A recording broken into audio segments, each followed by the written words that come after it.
ছানা বানাবো। ছানা বানানোর জন্য 2.5 লিটার দুধ নিলাম। দুধ নিয়ে দুধটার বলক আসলে আমি দিয়ে দেব পরিমাণ মতো সিরকা। তো আমি সিরকাটা 3বারে ব্যবহার করছি, একবারে দেওয়া হয় নাই। 3বার আস্তে আস্তে দিয়ে নেড়ে চেড়ে আমি ছানাটাকে কেটে নেব। তো অবশ্যই কম বেশ সবাই জানে ছানা কীভাবে কাটে নেয়, তো সবাই জানে এইভাবে আমি আস্তে আস্তে ছানাটা কেটে নিলাম।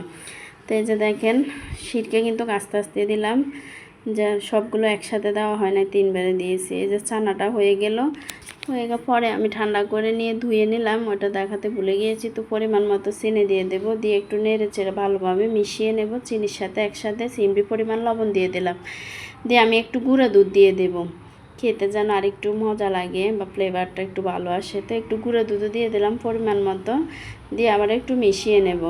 তো কম বেশ সবাই এখন ছানা কাটাতে পারে।